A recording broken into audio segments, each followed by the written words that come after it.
y vamos a ver ya el final de este evangelio. Hemos estado predicando durante bastante tiempo, ya no tengo precisión, sobre el evangelio de San Marcos, y hemos tenido un total de 47 mensajes o predicaciones acerca del evangelio de Marcos. Esta va a ser la última. Ya la semana que viene comenzaremos a predicar sobre otro libro.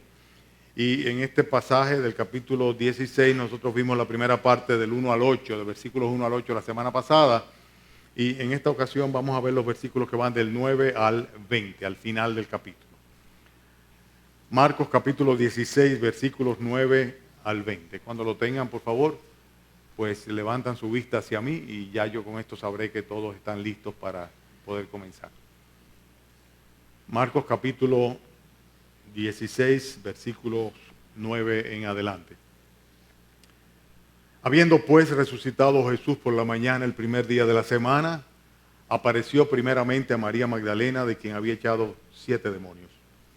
Yendo ella, lo hizo saber a los que habían estado con él, que estaban tristes y llorando. Ellos, cuando oyeron que vivía y que habían sido vistos por ella, no lo creyeron. Pero después apareció en otra forma a 2 de ellos que iban de camino yendo al campo. Ellos fueron y lo hicieron saber a los otros, y ni aun a ellos le creyeron. Finalmente se apareció a los 11 mismos, estando ellos sentados a la mesa, y les reprochó su incredulidad y dureza de corazón, porque no habían creído a los que le habían visto resucitado. Y les dijo: id por todo el mundo y predicad el evangelio a toda criatura. El que creyere y fuere bautizado será salvo, mas el que no creyere será condenado. Y estas señales seguirán a los que creen. En mi nombre echarán fuera demonios, hablarán nuevas lenguas, tomarán en las manos serpientes, y si bebieren cosa mortífera, no les hará daño. Sobre los enfermos pondrán sus manos y sanarán. Y el Señor, después que les habló, fue recibido arriba en el cielo y se sentó a la diestra de Dios. Y ellos, saliendo, predicaron en todas partes, ayudándoles el Señor y confirmando la palabra con las señales que la seguían. Amén. Amén. He titulado el mensaje de esta mañana El Boche, porque de eso se trata. Casi siempre concebimos al Señor Jesucristo como aquel buenote que solamente decía palabras agradables y palabras dulces, pero no es el perfil del Señor Jesucristo que nosotros vemos en las Escrituras. Por el contrario, vemos una persona con entereza del carácter, y al punto tal en que enfrentaba a los opositores a la verdad, como lo hizo, y como consecuencia enfrentó también la muerte con coraje y con decisión. No podía ser de otra manera, siendo que se trataba de Dios mismo encarnado con un propósito eterno a favor de la humanidad. El Señor Jesucristo aquí a sus discípulos, antes de despedirse de una manera, vamos a llamarle romántica o preciosa, se despide de ellos dándole un boche, un regaño. Es una expresión que utilizamos los dominicanos, pero que también está en el diccionario. Si queremos definir el boche, al boche se define en el diccionario como un reproche, un regaño o una amonestación. Y es interesante porque aquí dice el texto en el versículo 14 que finalmente se apareció a los 11 mismos, estando ellos reunidos a la mesa, dice, y les reprochó su incredulidad y su dureza de corazón, porque no habían creído a los que les habían visto resucitados. El diccionario dice que reprochar no es otra cosa que censurar, criticar, condenar, recriminar, reprobar, afear, reconvenir o regañar. Fue un regaño, fue un boche lo que el Señor le echó a sus discípulos en el momento en que se iba a despedir de ellos. Ahora, tenemos que analizar el porqué del boche. Lo dice de una manera muy clara y muy sucinta aquí, pero hay varias razones por las cuales el Señor les regaña a ellos de esta manera. Y yo quisiera que nosotros hiciéramos ciertas reflexiones al respecto. La primera cosa que vemos nosotros es que el mismo Señor les dice que la misma Escritura dice que los regañó o los embochó por la incredulidad de ellos, por la dureza que había en sus corazones. Y esto es interesante porque cada vez que se habla de incredulidad en las Escrituras se habla concomitantemente de la dureza de corazón. Son 2 cosas que van muy relacionadas. La dureza del corazón y la incredulidad y la dureza de corazón. Las personas que tienen un corazón tierno son personas permeables al Evangelio y a la verdad. Por eso el Señor dice cuando promete a través de los profetas que vendría a su pueblo en los tiempos finales, dice que enternecería el corazón de ellos, pero más que esto, que les cambiaría el corazón de un todo, que les daría un corazón completamente renovado o nuevo. Porque según el Señor dice, la nación de Israel ha tenido un corazón duro, incrédulo, un corazón de piedra. Y Él tiene que trocarlo, cambiarlo por un corazón de carne, un corazón tierno. La dureza de corazón es una característica de los hombres de los últimos días. La Escritura dice que precisamente por eso el crecimiento de la maldad, de la impiedad en el mundo, por la dureza del corazón de los hombres. Y la dureza del corazón de los hombres no es lo que le condena, lo que condena al hombre es el pecado. Pero el pecado endurece el corazón de los hombres. Consecuentemente, cada vez por causa del pecado, los corazones de los hombres son aún más duros o endurecidos e impermeables, acorazados. Y por eso necesitan de una gracia muy especial los corazones nuestros para que permee en nosotros la gracia de Dios, la verdad, y en consecuencia el beneficio de la salvación divina. Incredulidad y dureza de corazón. El diccionario describe la incredulidad como una cierta reserva que tiene una persona para creer algo que otra persona le manifiesta o que inclusive puede ver. Porque a veces viendo no se cree. Es interesante como el Señor dice, el que tiene ojo para ver, vea. El que tiene oído para oír, oiga. Porque a veces tú oyes y tú ves y aún viendo y oyendo continúas en incredulidad por la dureza del corazón. Y no tiene mucho que ver con el tener buenos sentimientos o no tener buenos sentimientos. Tiene que ver con el amar la verdad o no amar la verdad. Es con eso con lo que tiene que ver. El diccionario dice que también incredulidad es la ausencia de fe religiosa. Yo no sé si tiene mucho que ver con esto. Pero en cierta manera, más que con fe religiosa, tiene que ver con fe, pero con fe bíblica. Muchas veces confundimos la incredulidad con la credulidad. La equiparamos con la credulidad. Y creemos, no, una persona realmente no es incrédulo, es una persona crédula. Pero ser crédulo significa tener facilidad en creer lo que los demás le cuentan. Y una persona crédula no es un creyente, es una persona crédula, son dos cosas completamente diferentes. Hay quienes creen cualquier cosa, y por creer cualquier cosa no se es un creyente, sino que se es crédulo. Las personas que son crédulas tienen una facilidad en sí mismo para simplemente aceptar o creer cualquier cosa. Creen siempre en algo. Al punto tal de que muchas veces la credulidad raya en la ingenuidad.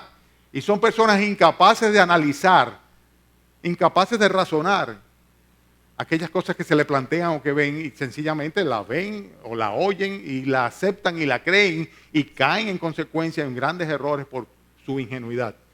No se trata de ser ingenuo. No se trata de ser crédulo. La credulidad no guarda ningún tipo de relación con lo que es la verdadera creencia, ni mucho menos con lo que le llaman la espiritualidad, sobre lo cual hay un falso concepto terrible. Yo oigo con tanta frecuencia decir que fulano es muy espiritual. Bueno, ¿qué significa que fulano es muy espiritual? ¿Significa que es un creyente bíblico, una persona de fe? Por lo general no están hablando de eso de ninguna manera. Porque espiritual es aquel que enfatiza los aspectos trascendentales del ser humano. Esa es una persona espiritual.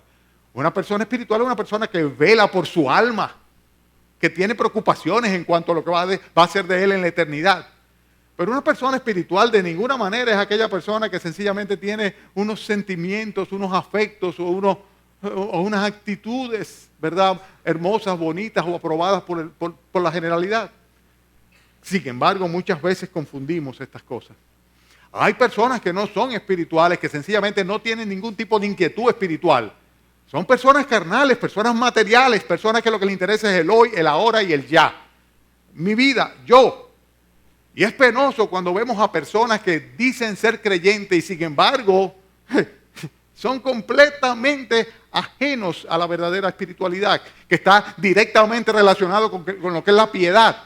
El hombre espiritual busca de Dios, se relaciona con Dios y vive una vida piadosa en consecuencia. Fíjense que son una serie de conceptos que estamos tratando de enunciar para ver si de alguna manera se aclaran en nuestras mentes, porque el Señor está regañando a sus discípulos porque ellos eran duros de corazón y eran incrédulos, siendo aún los discípulos del Señor Jesucristo. Credulidad no es creencia. Incredulidad es ausencia de fe. Y ahora vamos a ver qué es lo que es fe. Porque ahí sí no tenemos mucho que inventar. La Biblia dice lo que es fe. Dice la Biblia que la fe es la certeza de lo que se espera y la convicción de lo que no se ve. Y fíjense qué bien lo explica el Espíritu Santo en su palabra. Certeza y convicción. Certeza y convicción. Estoy haciendo referencia a Hebreos capítulo 11, versículo 1. Cuando se habla de certeza, estamos hablando de algo de lo cual estamos seguros. Yo estoy cierto, yo estoy seguro. Si tú tienes algo por verdadero, sobre lo cual tú no tienes ninguna duda, ninguna reserva, entonces tú puedes decir verdaderamente que tú estás cierto de ello. Y la fe es certeza. Pero certeza de cosas que no son, sino que esperamos que sean. Qué interesante. Estoy seguro de algo que no puedo decir, aquí está, pero sin embargo estoy seguro. Eso no tiene nada que ver con ciencia, ni con conocimiento, ni con sabiduría. Tiene que ver con fe, tiene que ver con creencia, con convicción. Por eso dice que es la certeza y es la convicción de aquellas cosas que no se ven tan bien. Esta es la verdadera fe. Si tú eres una persona de fe, no se trata de que tú seas una persona religiosa, no se trata de que tú creas. ¿Creas en qué? Se trata de que realmente haya en ti una esperanza viva, una certeza de las cosas que habrán de ser y que todavía tú no ves, pero que tú la das por un hecho porque Dios la promete y lo dice. La convicción absoluta y total es lo que te da fe. Y de eso se trata. Cuando nosotros predicamos la palabra de Dios, cuando estudiamos la Biblia, cuando enseñamos, lo que tratamos es de crear convicciones en los corazones y en las mentes de las personas, a fin de que actúen en consecuencia a esas convicciones. No que sigan a hombres, no que sigan principios o filosofías o teorías o religiones, sino que tengan convicciones que Dios pone en los corazones y las cuales explica y expone claramente a través de su palabra. Por eso convicciones bíblicas. Un creyente verdadero es una persona que tiene convicciones bíblicas y que tiene una esperanza viva, que sabe porque ha depositado su fe en aquel que es poderoso para guardar el depósito que ha hecho hasta el día que esté en la presencia de Él en el reino de los cielos. Ese es un verdadero creyente. No tiene, vuelvo y repito, nada que ver con credulidad, con simple credulidad. No tiene que ver con sentimientos, con amor, con caridad, con ser compasivo. No tiene que ver nada con emociones, con ser una persona gozosa, con alegría. Hay personas que dicen, pero ¿cómo va a ser que siendo creyente esté tan asustado? ¿Y qué tiene que ver el ser creyente, el ser un verdadero creyente, con asustarse o no asustarse? Eso es una característica natural del ser humano. Que tú tengas aprensiones puede ser perfectamente bien. Eso no le mella, no le quita, no le resta ni un poquitito a tu fe el que tú puedas ser aprensivo. Eso no tiene nada que ver. No tiene que ver con actitudes tampoco. Puede ser que tú seas una persona muy optimista. Y por lo general decimos, óyeme, ¿cuánta fe tiene? Porque dice, yo voy a ir al supermercado y voy a encontrar un parqueo. Una persona de fe. ¿Qué tiene que ver eso con fe? Tú eres una persona optimista. Tú ves la parte llena del vaso y no la vacía. Perfecto. No hay problema. Hay personas que son pesimistas, por el contrario. Y no tiene nada que ver con fe tampoco. La fe es certeza y es convicción. Certeza y convicción. Y los discípulos, habiendo estado con el Señor Jesucristo, no eran personas de fe. Eran personas de corazones duros.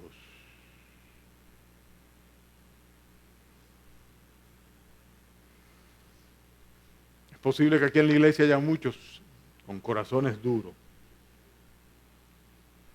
impermeables, más que sordos o ciegos, simplemente endurecidos. ¿Y saben qué es lo que endurece? El pecado. Vuelvo y repito, el pecado, lo voy a decir varias veces esta noche, el pecado. El pecado va endureciendo, creando una costra. Recuerdo cuando yo estudiaba karate, que pura y simplemente para endurecer los nudillos, pues pegábamos constantemente golpes contra la pared, para que se creasen callosidades, para que cada vez doliera menos. Eso era parte del ejercicio. Así hace el pecado. Va mellando, creando coraza, callos al corazón. Y muchas veces esa dureza no permite que la palabra de Dios llegue, que el testimonio de Jesucristo sea asimilado, aceptado, y que la gracia de Dios inunde ese corazón para que pueda arrepentirse y ser salvado. Porque es por gracia. por gracia. El boche fue, dice el texto, porque eran incrédulos, duros de corazón y porque no habían recibido el testimonio de los que le habían visto resucitado. Estoy refiriendo al mismo versículo 14. Les reprochó su incredulidad y dureza de corazón porque no habían creído a los que le habían visto resucitado.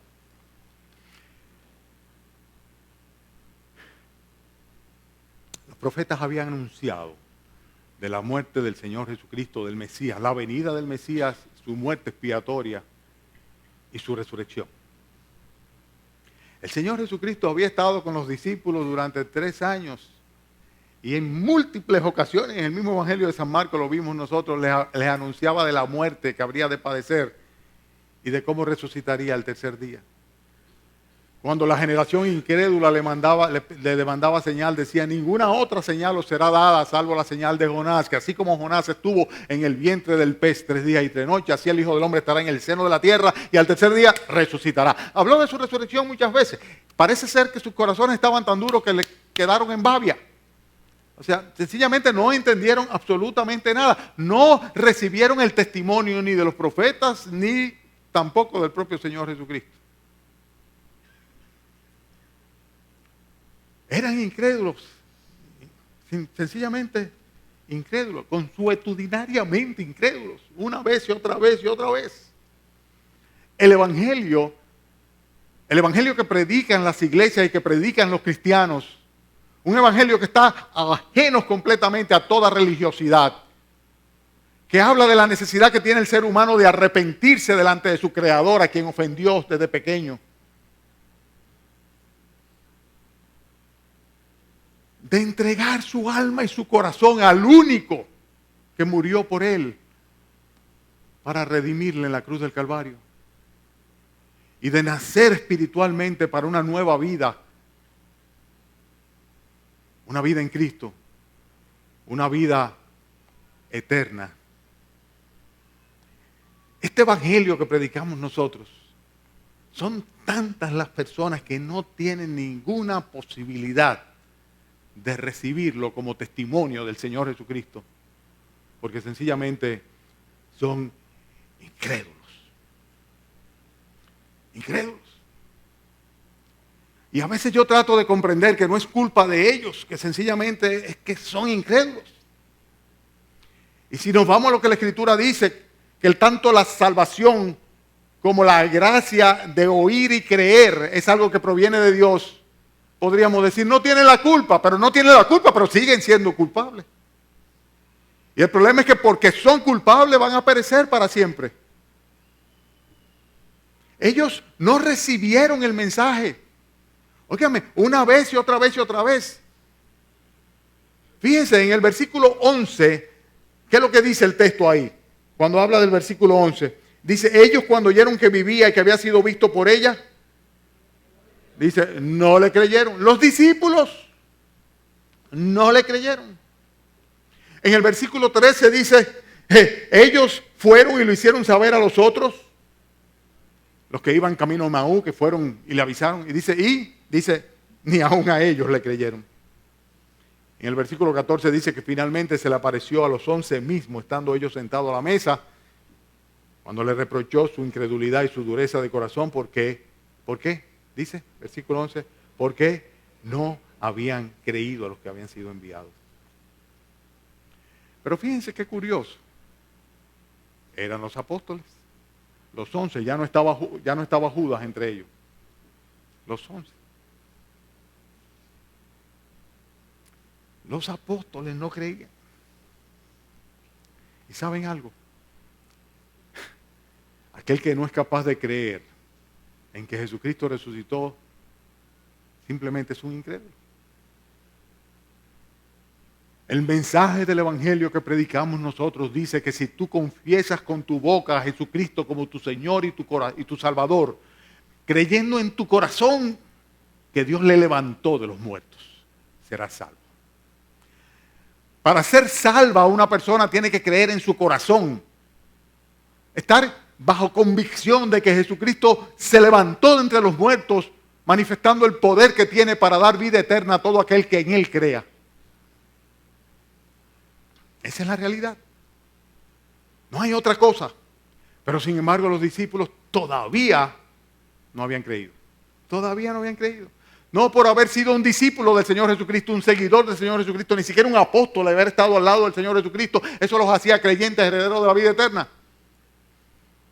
El escritor de Hebreos es muy cuidadoso en cuanto a eso. En Hebreos capítulo 3 hay una solemne advertencia. Vayan conmigo allá, Hebreos capítulo 3, versículo 12. Una solemne advertencia a los hebreos por su parte, los que se creían que tenían a Dios cogido por las barbas y que eran necesariamente salvos. Y también a los creyentes hebreos a los cuales le está escribiendo precisamente el autor de Hebreos, haciendo una advertencia solemne. Y fíjense cómo dice Hebreos capítulo 3, versículo 12. Mirad, hermanos, que no hay en vosotros, que no hay en ninguno de vosotros. ¿Están conmigo? Hebreos capítulo 13, versículo 12.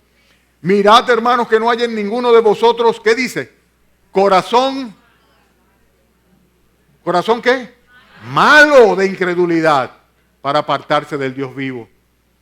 Antes, exhortaos unos a otros cada día, entre tanto que se dice hoy, para que ninguno de vosotros se endurezca por el engaño del pecado. Porque somos hechos participantes de Cristo, con tal que retengamos firme hasta el fin nuestra confianza del principio. Este pasaje habla de muchísimas cosas, pero fundamentalmente tenemos que enfatizar que el corazón incrédulo, Dios le llama un corazón malo. Hay personas que se jactan de su incredulidad y dicen, no, yo no creo en esas cosas. Yo creo en mí. Yo tengo mi propia manera de creer en Dios. Bueno, Dios le llama corazones duros, corazones malos de incredulidad. Y hay una advertencia solemne aquí, tengan mucho cuidado, no vaya a ser que alguno sea engañado por causa del pecado, porque si no perseveramos, como desde el principio hasta el fin, dice sencillamente lo que vamos a estar engañándonos a nosotros mismos, con tal de que retengamos firmes hasta el fin nuestra confianza, la que depositamos al principio en el Señor, es que somos participantes o hechos participantes de nuestro Señor Jesucristo. Si tú eres un cristiano, te convertiste una vez al Señor Jesucristo para toda la vida. Una vez para toda la vida. Hasta el fin. Y esto habrá de manifestarse en tu vida necesariamente. Si el pecado toma cuerpo en ti, si el pecado te domina, cuidado, porque puede ser que tú todavía tengas un corazón malo de incredulidad y por eso te vas a apartar del Dios vivo. Los discípulos, los 12 discípulos, el mismo Señor Jesucristo dijo, a cada uno de ustedes, los 12, los escogí yo y uno de ustedes es diablo. Y hacía poquito que Judas estaba con ellos. Y los otros 11, les dice el Señor que son unos incrédulos. Y les echa un boche, los regaña. Los regaña. Por su incredulidad, por su dureza de corazón y por no haber recibido el testimonio de aquellos que le habían visto resucitado. Porque si tú estás esperando que el Señor se te aparezca, o tener un sueño, o una revelación, estás muy equivocado. El Señor dejó su testimonio en la palabra. Es el mismo Señor Jesucristo quien dejó su palabra para que todo aquel que en Él crea no se pierda, sino que tenga vida eterna. En el contexto del versículo que dice que se les apareció a los 11 mismos, el apóstol Juan relata mucho detalle y dice que cuando estaban reunidos ahí en la cena, que el Señor se apareció, estaban las puertas cerradas y se le apareció ahí. Pero antes de eso le habían anunciado a Tomás, uno de los 12, sobre la resurrección del Señor Jesucristo. Él dijo, yo eso no me lo trago. No me lo trago. Pero Tomás, uno de los 12, llamado Dídimo, no estaba con ellos cuando Jesús vino la primera vez. La primera vez lo pongo yo. Estoy leyendo Juan capítulo 20, 24. Le dijeron, pues, los otros discípulos, al Señor hemos visto. Él les dijo, si no viere en sus manos la señal de los clavos, y metiere mi dedo en el lugar de los clavos, si metiere mi mano en su costado, no creeré. 8 días después estaban otra vez sus discípulos dentro y con ellos Tomás. Llegó Jesús estando las puertas cerradas y se puso en medio y dijo, pasa a vosotros. Y luego dijo a Tomás, pon aquí tu dedo y mira mis manos y acerca tu mano y métela en mi costado y no seas incrédulo sino creyente. Entonces Tomás respondió y le dijo, Señor mío y Dios mío. Jesús le dijo, porque me has visto, Tomás, creíste. Bienaventurados los que no vieron y creyeron. Bienaventurados los que no vieron y creyeron.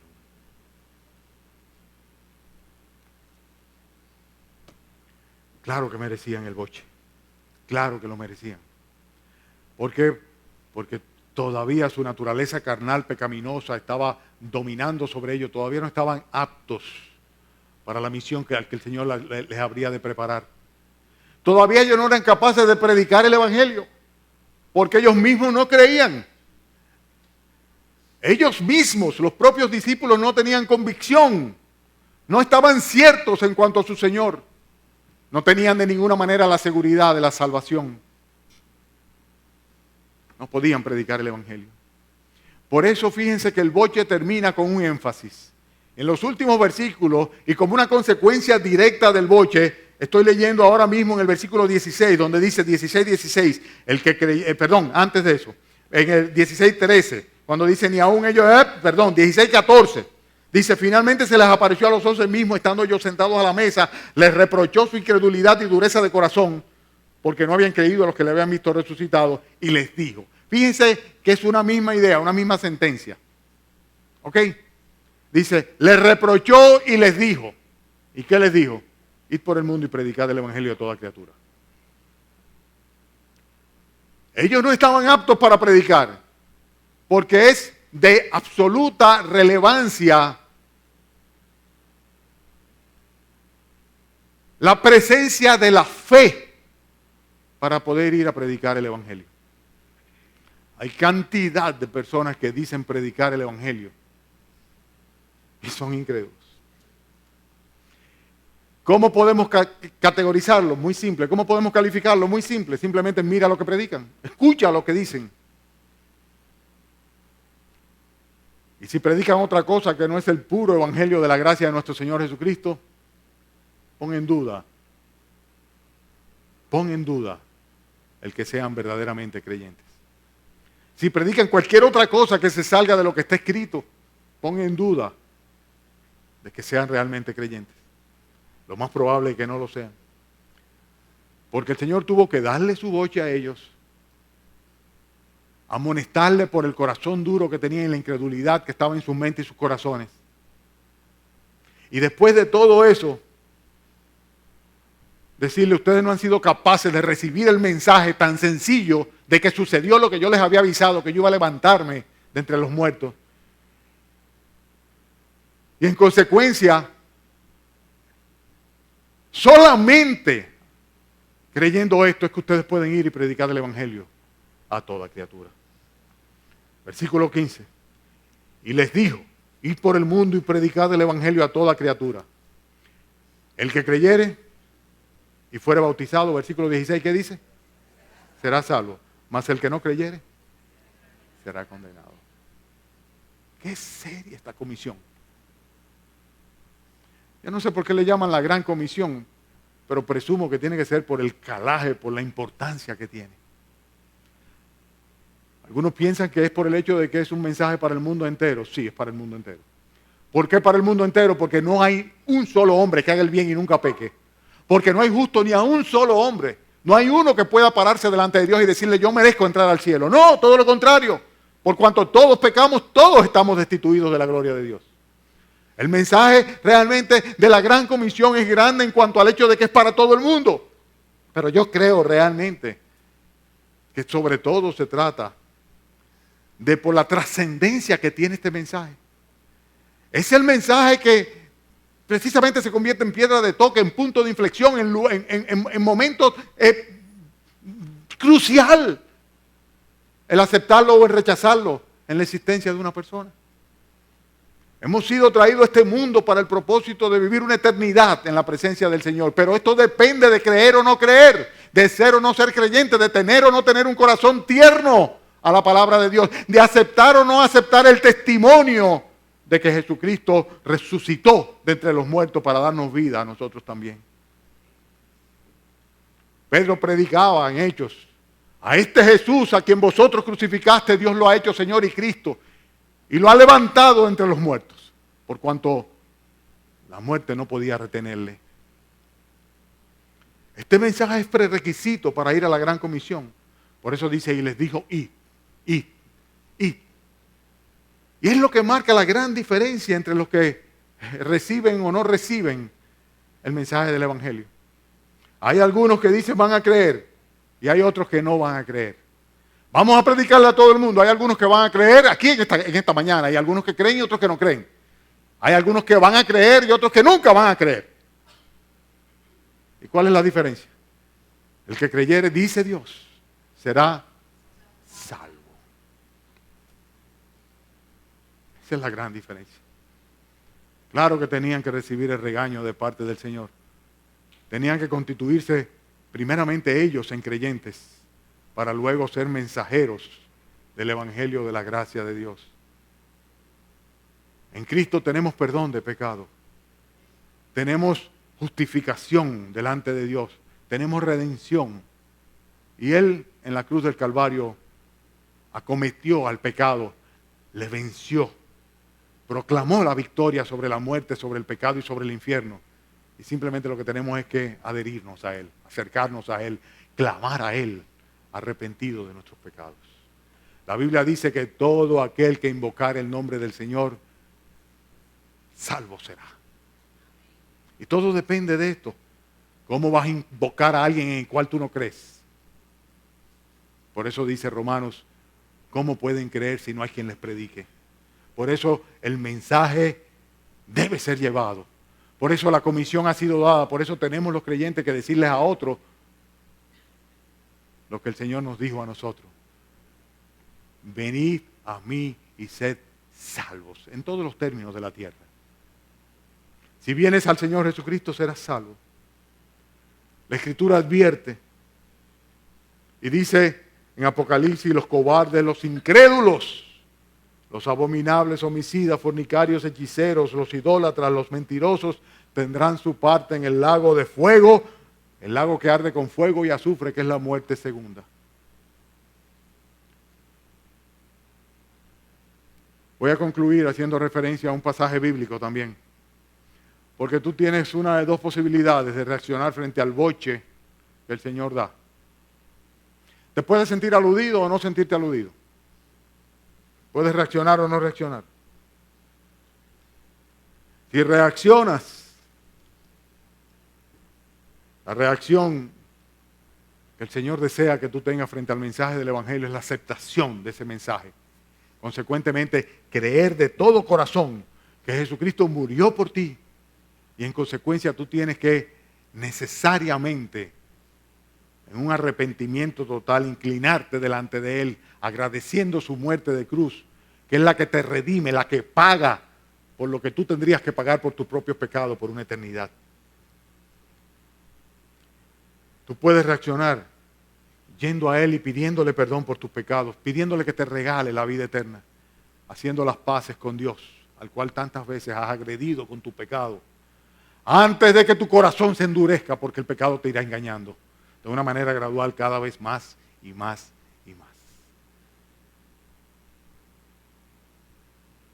La dicha que tienen los niños, de los cuales el Señor dice, dejad que vengan a mí, no se lo impidáis, porque de los tales es el reino de los cielos, es que el pecado no les ha herido en la misma medida que a nosotros los adultos, cuanto más a los viejos. Según pasan los años, cada vez todo lo contrario a lo que la gente piensa, es más difícil. No es que la gracia de Dios no alcance a todos los pecadores que Él quiera. Pero para eso es necesario que recibamos la amonestación, el regaño, el boche, la reprobación del Señor. Reconozcamos nuestra incapacidad. Y aceptando el boche, pidamos perdón al Señor Jesucristo. En ese pasaje al que yo hacía referencia de Marcos, Hay un padre que va donde el Señor porque su hijo está enfermo, o más que enfermo, poseído por un demonio. Él le pregunta, ¿desde hace cuánto tiempo, le pregunta el Señor, le está sucediendo esto? Y él dice, desde niño le sucede. A veces el demonio lo echa en el fuego, en el agua. Dice, no hay manera que nosotros podamos. Quiere matarle el demonio. Si tú puedes, le dice al Señor Jesucristo, si tú puedes, haz algo. Ten misericordia de nosotros y ayúdanos. El Señor Jesucristo le dice, estoy refiriéndome a Marcos capítulo 9, los versículos que van del 21 al 24. El Señor les dice, no lo busquen, solamente lo voy a referir. Les dice, si puedes creer, al que cree todo le es posible. Y a mí lo que me gusta es la respuesta de este hombre. Este hombre que había ido donde el Señor Jesucristo por la desesperación, viendo a su hijo endemoniado, le contesta de la siguiente manera. Dice, inmediatamente el padre del muchacho clamó y dijo, creo, ayuda a mi incredulidad. Fíjense que fue una disposición. Se trata de creer, pues yo creo, Señor. Ayúdame para que yo no sea incrédulo. Yo creo. Hay algunos que están esperando algo especial. La fe llega al corazón de una persona por la palabra de Dios. Y tú has escuchado el mensaje del Evangelio. Tú has escuchado la palabra de Dios esta mañana. No esperes más de ahí. O crees o no crees. Todo aquel que crea será salvo. Y el que no crea será condenado. Nuestro deseo es que tú seas salvo, salva. Habla con el Señor. Inclina tu rostro y te invito a que ores. Y le digas, Señor, yo no quiero ser incrédulo. Ayúdame en mi incredulidad. Yo creo que tú eres el Hijo de Dios hecho hombre. Yo creo que tú has muerto en la cruz para salvarnos de nuestros pecados. Y yo creo que tú resucitaste. Yo creo que tú tienes el poder para salvarme desde ahora para la eternidad. Y yo te suplico que perdones mis pecados y me salves. Con tus propias palabras, ahí donde tú estás. No se trata de una fórmula, de recitar algo. Se trata de tener un corazón tierno. No se trata de ser un simple crédulo. Se trata de confiar en lo que Dios dice, en lo que Dios promete y en lo que Dios va a hacer en tu vida al entregarte a Él. Que el Señor te ayude.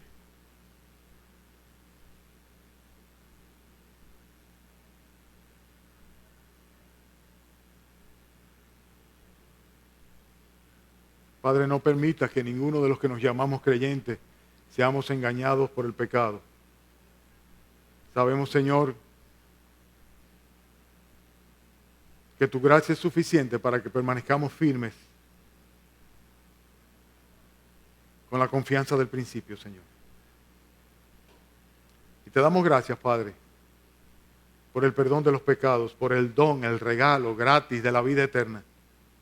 Gracias por enviar a tu Hijo Jesús a morir en la cruz, en mi lugar, Señor, en el lugar de todos los pecadores. Gracias por enviar a que fuese predicado este evangelio, de que tu Hijo Jesús resucitó venciendo la muerte, el pecado, el infierno.